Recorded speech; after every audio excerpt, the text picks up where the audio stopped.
Dear students, in last video lecture, I have started teaching isomerism. उसमें सबसे पहले मैंने डिस्कस किया था स्ट्रक्चरल आइसोमेरिज्म और स्ट्रक्चरल आइसोमेरिज्म में मैंने आयोनाइजेशन आइसोमेरिज्म, हाइड्रेट आइसोमेरिज्म और लिंकेज आइसोमेरिज्म के बारे में क्वेश्चंस के थ्रू डिस्कस किया था. In this video lecture, I will discuss about coordination isomerism. Okay.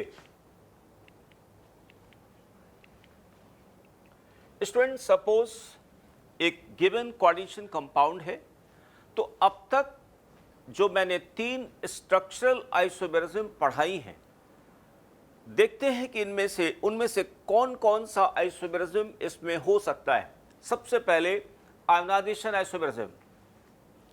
Dear student, यहाँ पे आयनाइजेशन आइसोमेरिज्म की पॉसिबिलिटी नहीं है, क्योंकि इस आयनिक कॉम्प्लेक्स में केटायनिक और एनायनिक दोनों पार्ट कॉम्प्लेक्स स्पीसीज हैं.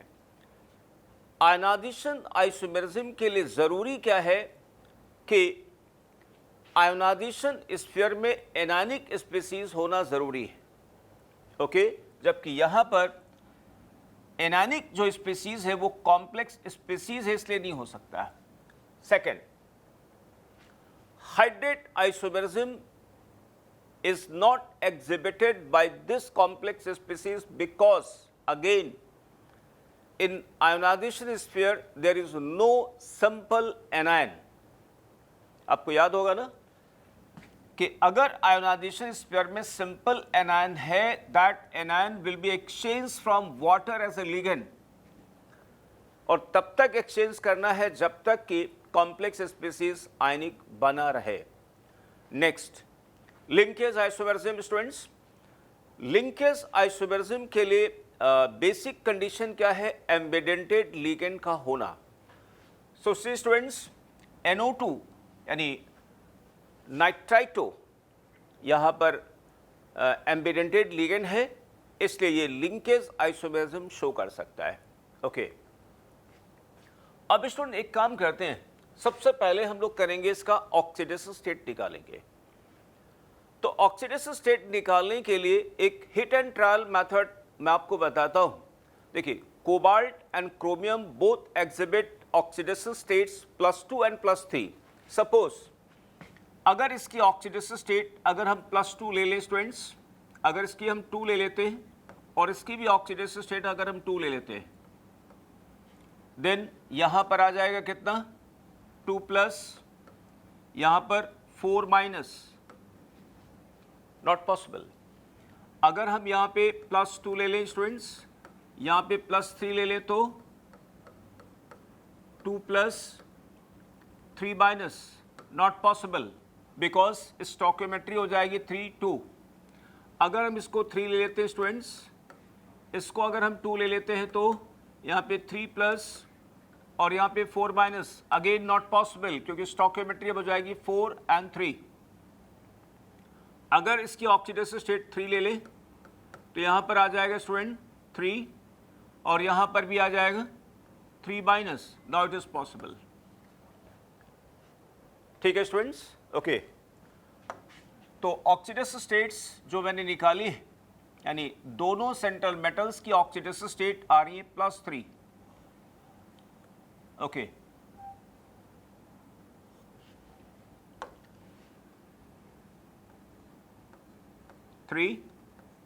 ऑब्वियसली यहाँ पे 3+, chromium 3+, it is 3-.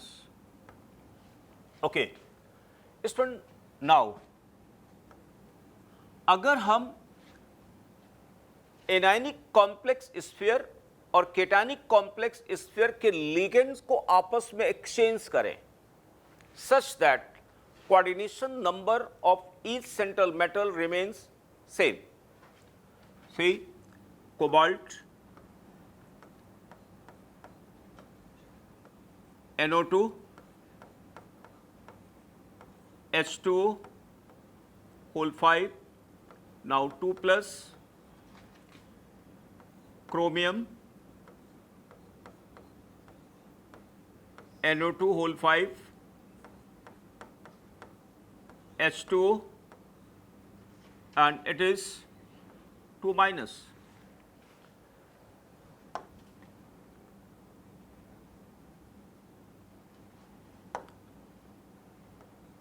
Okay, students, see,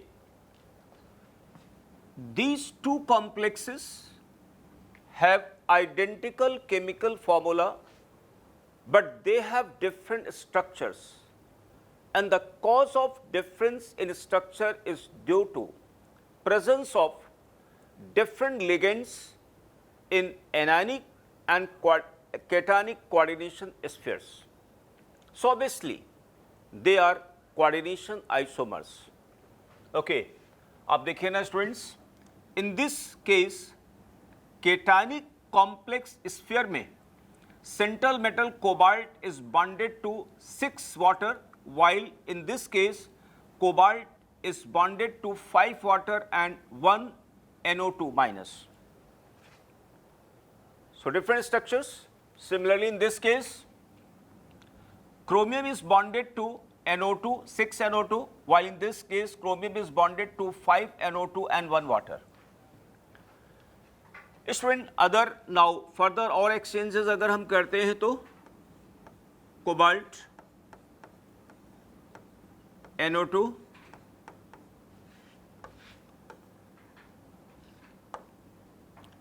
whole twice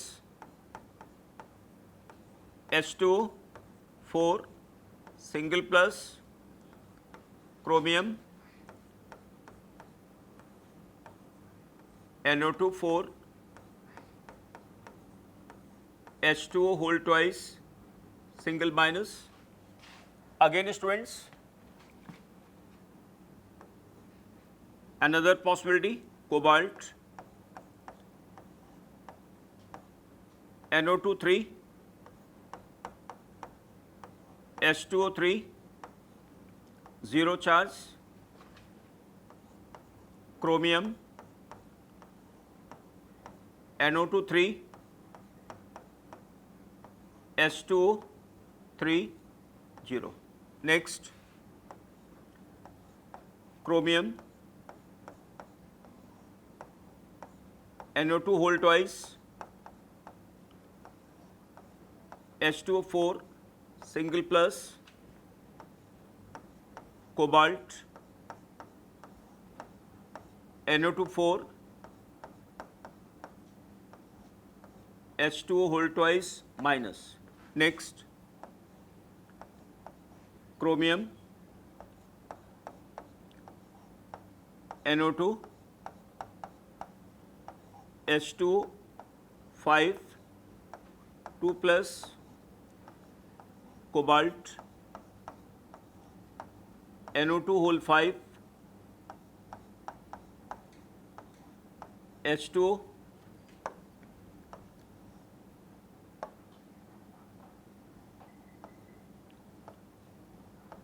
2 minus. Next, chromium H2O whole 6 3 plus and cobalt NO2 whole 6 3 minus. Okay, so dear students,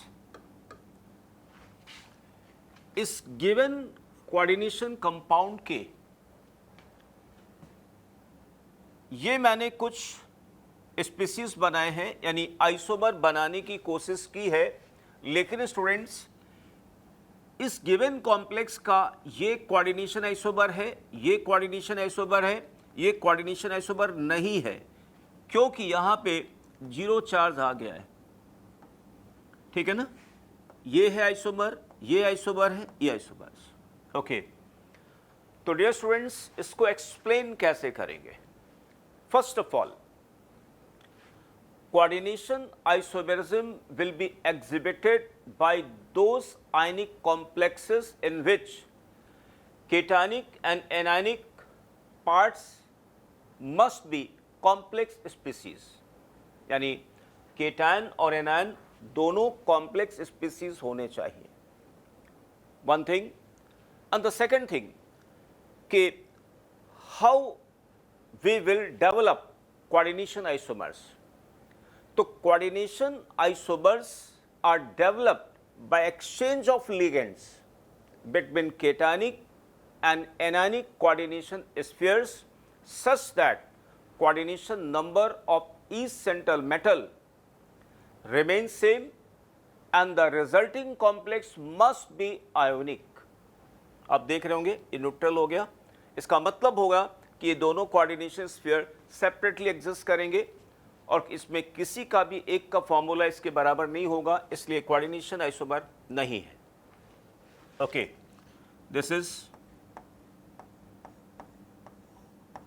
not coordination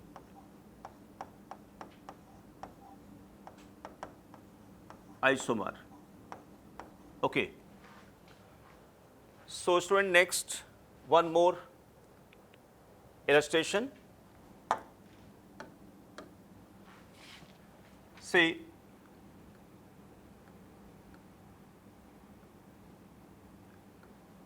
cobalt in whole thrice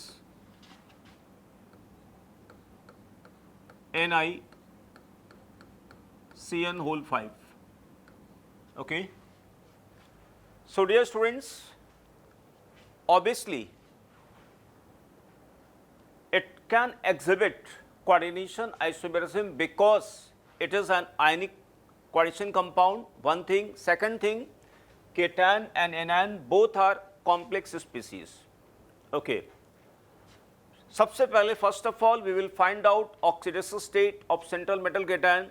Here coordination number of nickel is 5. तो देखिए students, निकल की oxidation state 2 होती है या 4 होती है, लेकिन जब 4 होगी तो कोऑर्डिनेशन नंबर हमेशा 6 होगा और ऑक्सीडेशन स्टेट 2 पर 4 कोऑर्डिनेशन नंबर हो सकती है, 5 भी हो सकती है और 6 भी हो सकती है. लेकिन अगर ऑक्सीडेशन स्टेट 4 है तो ऑक्सीडेशन स्टेट अगर निकल की 4 है तो कोऑर्डिनेशन नंबर 6 ही होगी. Okay. So here coordination number is 5, obviously its oxidation state will be plus 2. So here 3 minus, so obviously here 3 plus. Okay. Now its coordination isomers will be developed, students. Cobalt in is didentate ligand, तो एक इन को मैं इधर shift करूंगा, 2 cyanide में इधर लाऊंगा. देखिए CN whole twice in twice single plus Ni CN whole 3 in and minus.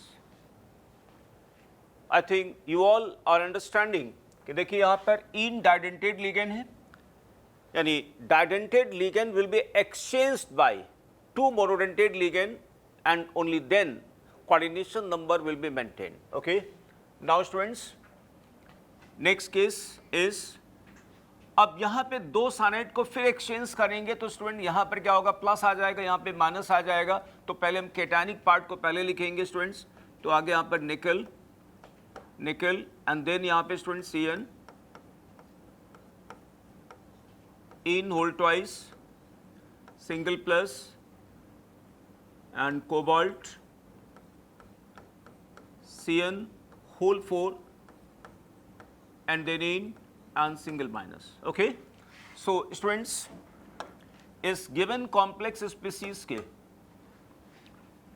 ये दोनों coordination isomers हुए. Okay.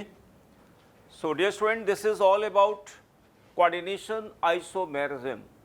Okay. Thank you students.